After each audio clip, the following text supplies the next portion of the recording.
Ang isa pa raw dahilan kung bakit mo na naising dayuhin ng Negros Occidental ay ang patuloy na pagtuklas ng mga Negrense sa magagandang lugar ng kanilang probinsya. Gaya na lang ng dinayo naming pasyalan sa bayan ng Kabangkalan na 3 oras ang layo mula Bacolod City.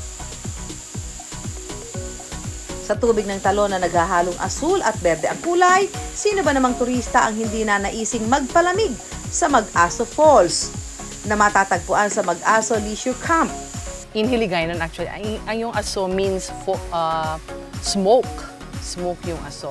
So since ang bagsak ng tubig ng falls, pagbagsak niya parang nag-form siya ng smoke-like shower of mist, kaya siya tinatawag na Mag-Aso.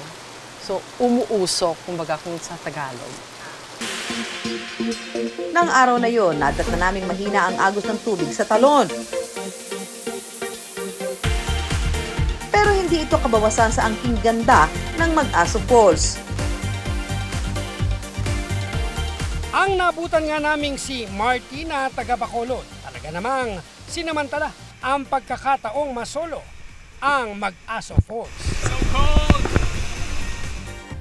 So far yung bato, madulas siya. Pero okay naman. Hindi naman masyadong masakit. Napakan. Okay lang. It's freaking cold, guys! This place is awesome.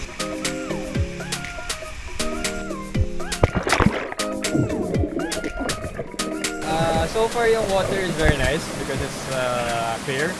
And it's super cold lang.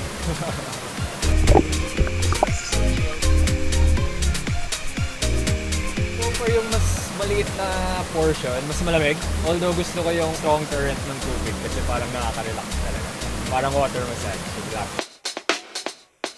Mommies and daddies, wag daw mag-alala dahil mayroon ding lugar sa Mag-Aso Falls na perfect para sa mga chikiting.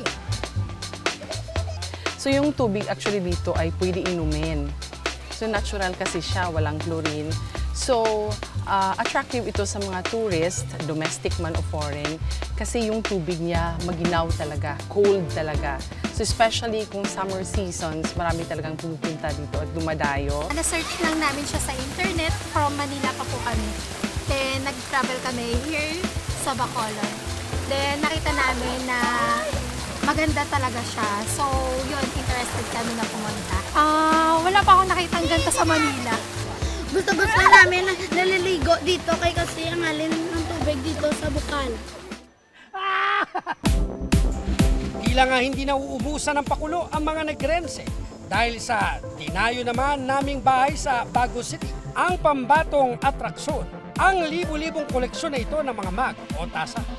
Kaya nga ang tawag daw rito, House of Mugs, na pagmamay-ari ng Negrenseng si Poinsettia. Ang kanyang pangungolekta, nagsimula raw ng pasalubungan siya ng isang mug ng kanyang asawa taong 1989.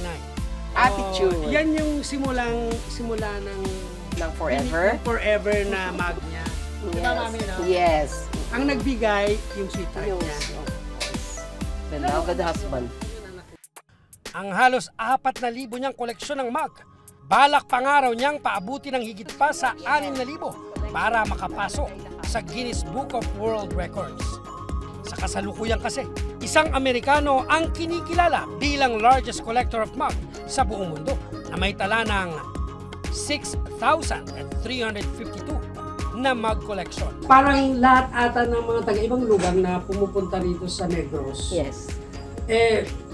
iniisip na puntahan to. Yes. Ano mo ang pakiramdam? Di masaya. Tapos excited pag may nag-PPN sa akin na anong direction, paano makapunta dyan, anong dadalhin, may babayaran ba, may entrance or whatever. Pag sinasabi ko sa kanila na walang entrance, so happy sila. Kasi there are mga students na pumupunta dito. So if hindi nila kaya yung entrance naman, so naawa ako sa walang pera na hindi makapasok. So pare-pareho na lang lahat.